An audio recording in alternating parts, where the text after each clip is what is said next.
Hello, and welcome to our Tuesday afternoon read aloud. If you remember last time, we left Buster Bear and Little Joe Otter making friends over a juicy, fat trout. So let's find out what happens next with Buster Bear.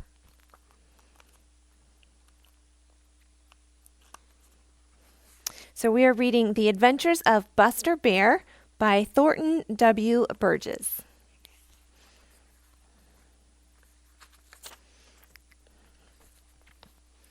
Chapter 7. Farmer Brown's boy has no luck at all. Farmer Brown's boy tramped through the green forest, whistling merrily. He always whistles when he feels light-hearted, and he always feels light-hearted when he goes fishing. You see, he is just as fond of fishing as is Little Joe Otter or Billy Mink or Buster Bear. And now he was making his way through the green forest to the Laughing Brook, sure that by the time he had followed it down to the Smiling Pool, he would have a fine lot of trout to take home. He knew every pool in the Laughing Brook where the trout loved to hide, did Farmer Brown's boy. And it was just the kind of morning when the trout should be hungry. So he whistled as he tramped along, and his whistle was good to hear. When he reached the first little pool, he baited his hook very carefully, and then taking the greatest care to keep out of sight of any trout that might be in the little pool, he began to fish. Now, Farmer Brown's boy learned a long time ago that to be a successful fisherman, one must have a great deal of patience.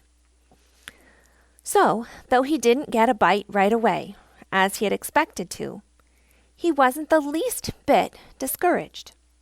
He kept very quiet and fished, patiently waiting for a foolish trout to take his hook.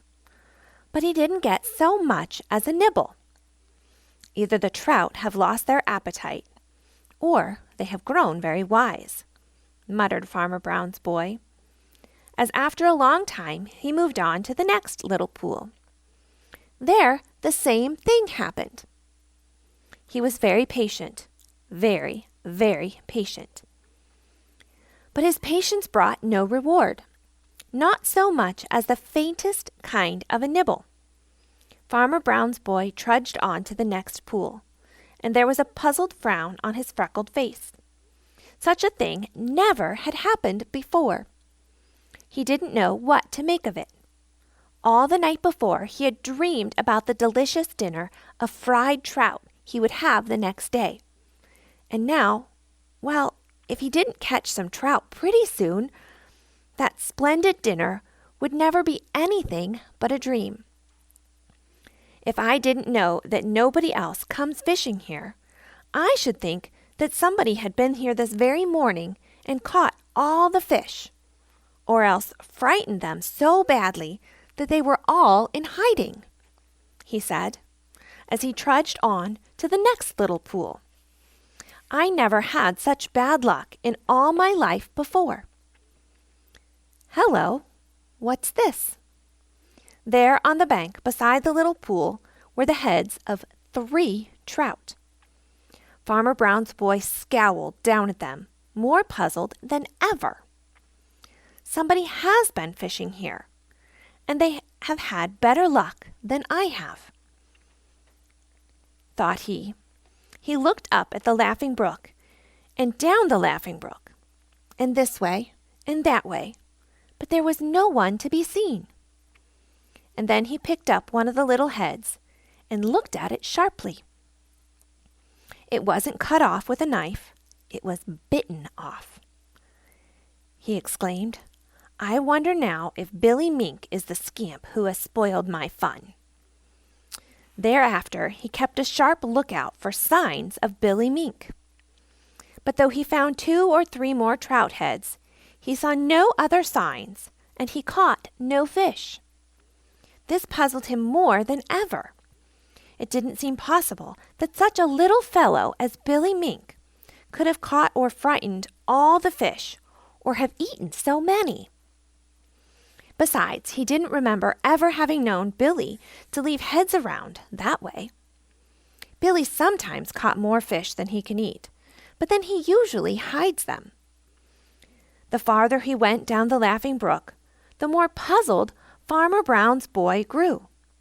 It made him feel very queer. He would have felt still more queer had he known that all the time 2 other fishermen who had been before him were watching him and chuckling to themselves. They were Little Joe Otter and Buster Bear. Chapter 8. Farmer Brown's boy feels his hair rise. 'Twas just a sudden odd surprise made Farmer Brown's boy's hair to rise. That's a funny thing for hair to do, rise up all of a sudden, isn't it? But that is just what the hair on Farmer Brown's boy's head did the day he went fishing in the Laughing Brook and had no luck at all. There are just 2 things that make hair rise: anger and fear. Anger sometimes makes the hair on the back and neck of Bowser the Hound and of some other little people bristle and stand up. And you know the hair on the tail of Black Pussy stands on end until her tail looks twice as big as it really is. Both anger and fear make it do that. But there's only one thing that can make the hair on the head of Farmer Brown's boy rise. And as it isn't anger, of course, it must be fear. It never had happened before. You see, there isn't much of anything that Farmer Brown's boy is really afraid of. Perhaps he wouldn't have been afraid this time if it hadn't been for the surprise of what he found. You see, when he found the heads of those trout on the bank, he knew right away that someone else had been fishing. And that was why he couldn't catch any. But it didn't seem possible that little Billy Mink could have eaten all those trout. And Farmer Brown's boy didn't think of Little Joe Otter, and so he was very, very much puzzled.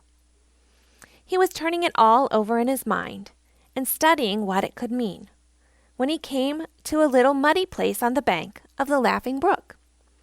And there he saw something that made his eyes look as if they would pop out of his head. And it was right then that he felt his hair rise. Anyway, that is what he said when he told about it afterward. What was it that he saw? What do you think? Why, it was a footprint in the soft mud. Yes, sir, that's what it was. And all it was. But it was the biggest footprint Farmer Brown's boy had ever seen. And it looked as if it had been made only a few minutes before. It was the footprint of Buster Bear. Now, Farmer Brown's boy didn't know that Buster Bear had come down to the Green Forest to live. He never had heard of a bear being in the Green Forest.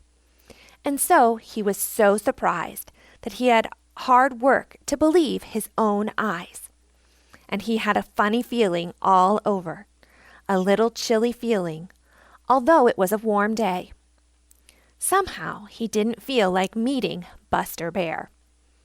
If he had had his terrible gun with him, it might have been different. But he didn't, and so he suddenly made up his mind that he didn't want to fish any more that day. He had a funny feeling, too, that he was being watched, although he couldn't see anyone. He was being watched. Little Joe Otter and Buster Bear were watching him and taking the greatest care to keep out of sight. All the way home through the Green Forest, Farmer Brown's boy kept looking behind him, and he didn't draw a long breath until he reached the edge of the Green Forest. He hadn't run, but he wanted to. "Huh," said Buster Bear to Little Joe Otter. "I believe he was afraid." And Buster Bear was just exactly right. Chapter 9. Little Joe Otter has great news to tell. Little Joe Otter was fairly bursting with excitement. He could hardly contain himself. He felt that he had the greatest news to tell since Peter Rabbit had first found the tracks of Buster Bear in the Green Forest. He couldn't keep it to himself a minute longer than he had to. So he hurried to the Smiling Pool, where he was sure he would find Billy Mink and Jerry Muskrat and Grandfather Frog and Spotty the Turtle. And he hoped that perhaps some of the little people who lived in the Green Forest might be there too. Sure enough, Peter Rabbit was there on one side of the Smiling Pool, making faces at Reddy Fox, who was on the other side, which of course was not at all nice of Peter. Mr. and Mrs. Redwing were there, and Blacky the Crow was sitting in the big hickory tree. Little Joe Otter swam straight to the big rock and climbed up to the very highest part. He looked so excited, and his eyes sparkled so that everyone knew right away that something had happened. "Hi!" cried Billy Mink. "Look at Little Joe Otter. It must be that for once he has been smarter than Buster Bear." Little Joe made a good-natured face at Billy Mink and shook his head. "No, Billy," said he, "you are wrong, altogether wrong. I don't believe anybody can be smarter than Buster Bear." Reddy Fox rolled his lips back in an unpleasant grin. "Don't be too sure of that," he snapped. "I'm not through with him yet." "Boaster, boaster," cried Peter Rabbit. Reddy glared across the Smiling Pool at Peter. "I'm not through with you either, Peter Rabbit," he snarled, "and you'll find out one of these fine days. Reddy, Reddy, smart and sly, couldn't catch a buzzing fly," taunted Peter. "Churrug 'em," said Grandfather Frog in his deepest, gruffest voice. "We know all about that. What we want to know is what Little Joe Otter has got on his mind." "It's news, great news!" cried Little Joe. "We can tell better now how great it is when we hear what it is," replied Grandfather Frog testily. "What is it?" Here's a picture of all the animals down at the Smiling Pool.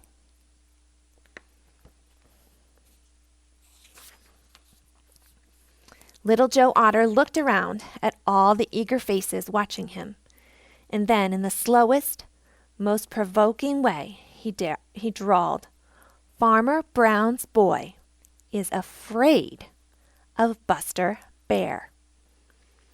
For a minute, no one said a word.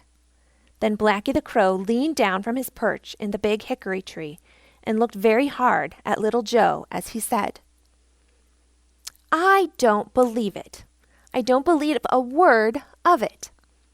Farmer Brown's boy isn't afraid of anyone who lives in the Green Forest, or in the Green Meadow, or in the Smiling Pool. And you know it. We are all afraid of him." Little Joe glared back at Blacky. "I don't care whether you believe it or not. It's true," he retorted. Then he told how early that very morning he and Buster Bear had been fishing together in the Laughing Brook, and how Farmer Brown's boy had been fishing there too, and hadn't caught a single trout, because they had all been caught or frightened before he got there. Then he told how Farmer Brown's boy had found a footprint of Buster Bear in the soft mud, and how he had stopped fishing right away and started for home, looking behind him with fear in his eyes all the way. "Now, tell me that he isn't afraid," continued Little Joe. "For once he knows just how we feel when he comes prowling around where we are. Isn't that great news? Now we'll get even with him." "I'll believe it when I see it for myself," snapped Blacky the Crow. That's where we're going to stop for today. What do you think? Is Blacky the Crow going to see that Farmer Brown's boy is afraid of Buster Bear? You'll have to tune in next week to see what happens. Hope you guys enjoyed our story. Bye.